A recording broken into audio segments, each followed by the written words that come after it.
Hey there. Today we'll be doing some microanalysis, I think is what you call it.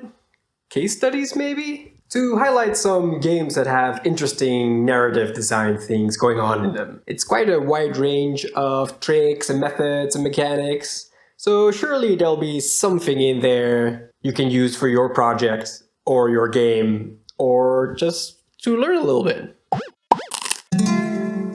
Oh hey, look at that! I'm wearing pants today. Pyre. Generally speaking, everything Supergiant puts out, Hades, Transistor, and Bastion, have something interesting going on in how they tell their story. But Pyre in particular is a great example of procedural narrative. I like to describe procedural narrative as a story where the writer doesn't know when exactly the plot beats will happen, as opposed to a linear story where it always unfolds plot beat to plot beat. This shows pretty prominently in Pyre's ending specifically. The premise is basically you travel around with a group of characters, play fantasy sports in a metaphorical hell, and you get to set one of your friends free whenever you win. You as a player get to decide which ally goes free first, and second, and third, and so on. They're removed from your team, and so you cannot play with one of your strongest allies anymore. And they're also removed from the story, so your party's relationship dynamics shift drastically if one of them is not there anymore. And the story adapts to those changes very well. I think it's a really good example of how to change the context of a story by removing elements from them in a procedural manner. Go play Pyre. Even if the gameplay is not your cup of tea, I promise you at least the setting and the world is extremely interesting. Ord.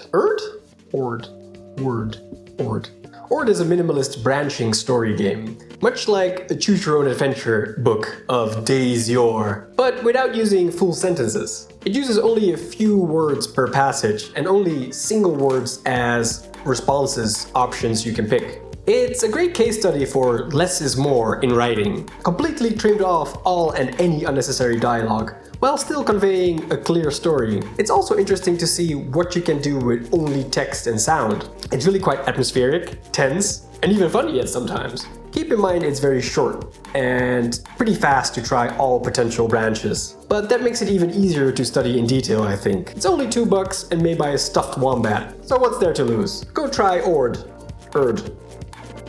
Sorcery! Steve Jackson's Sorcery 2 specifically. It's a relatively faithful digital adaptation of a popular series of game books. It's a pretty classical take on the genre, branching paths in the story depending on your choices, with some magic spells unlocking even more paths. But the real reason I included it in this series is because of Swindle Stones. Yes, I included this entire game based on just this tiny mini game. It's an extremely interesting narrative system. Here's how it works. You roll a bunch of dice in secret, and then you bet increasingly high stakes until someone calls the bluff. If the person who calls the bluff was correct, the other player removes one of their dice. And this repeats until none of the dice are left. The cool part, however, is that as you play, you get to ask questions. And the higher the bet, the more important the information you can get is. That means there's an incentive for you to bet real high to get good info. But you don't want to lose the money you bet on it either, because resources in this game are pretty scarce. So you still have to play very strategically. For me, that's such an interesting way of implementing kind of a rumor system, like getting new quests, getting secrets, and stuff like that. Okay, that's it. Do you want to play Sorcery just for that? Probably not. Citizen Sleeper. Citizen Sleeper is a sci-fi, mostly text-based branching narrative game. Set in what is essentially a squatted space station, the story itself is fantastic, with great characters, political themes, a strong setting, and flavorful writing that isn't overly bulky, which is great if you don't like reading all that much. But what I want to talk about is the dice mechanic. I've dedicated a whole blog post on randomness in narrative games, and why I think a lot of games don't tackle it very effectively. Citizen Sleeper does, however. Instead of having to roll dice in dialogue to do something wrong or right, which is the usual way these games implement that kind of thing, it uses dice as a resource. At the start of the day, you get to roll a few dice. Executing actions and talking to people costs you one of your dice, and some interactions need specific die results. Usually the more difficult the task, the higher the needed result. What's cool is that you also need to buy food, sleep,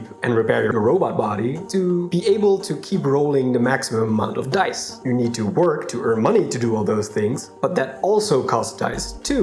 It constantly feels like you're trying to keep your head above water, even on days you don't really have any energy, which is exactly what the story is about. A+ narrative design. Reigns.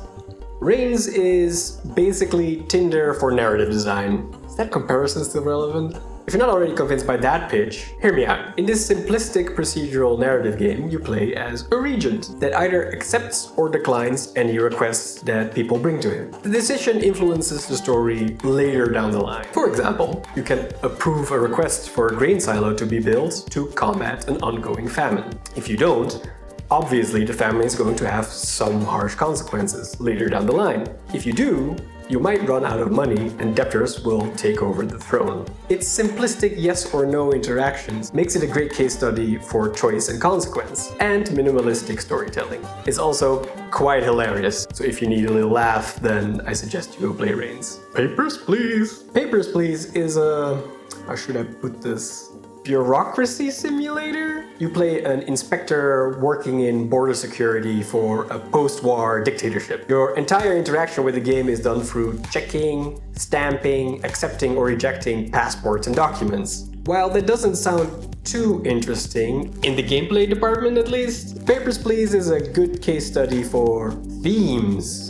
As the immigration inspector, you're just a cog in the machine of a totalitarian government who loves propaganda. The game deals with themes like authoritarianism, empathy, choice and consequence, and humanity. The game loves reinforcing these themes by forcing you into moral dilemmas. Do you let this father reunite with this kid, even though his paperwork is incorrect? But you might be punished by your supervisor. This sketchy person offers you a lot of money to let him pass, but he might be like a terrorist or something. But you do need money for medicine for grandpa. No kidding, this is a literal encounter you can have. Your humanity is constantly being tested, and you can only hide behind procedure for so long. I love this execution of storytelling through the mundane. This rote job of stamping paperwork day in, day out turns into a stage on which these heavy themes take place. Inscryption. Inscryption is a roguelike collectible battle card game, escape room ARG,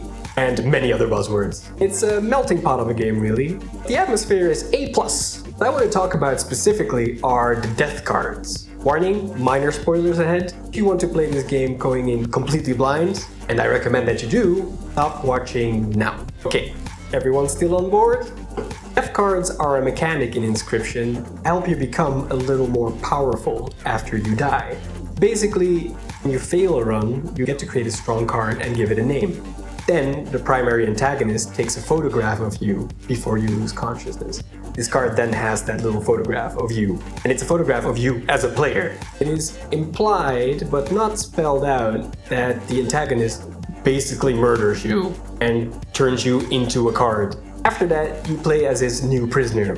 As the new prisoner, you can find that card that you previously made, not only helping you along on your new run, but also as a grim reminder of what can happen if you fail. It's fantastically macabre and fits the atmosphere perfectly. It also ties into the roguelike progression where you have to get a little stronger every time you fail the run. 10 out of 10 gameplay and narrative mechanic. Looking for more games with interesting narrative or mechanics? Follow for more.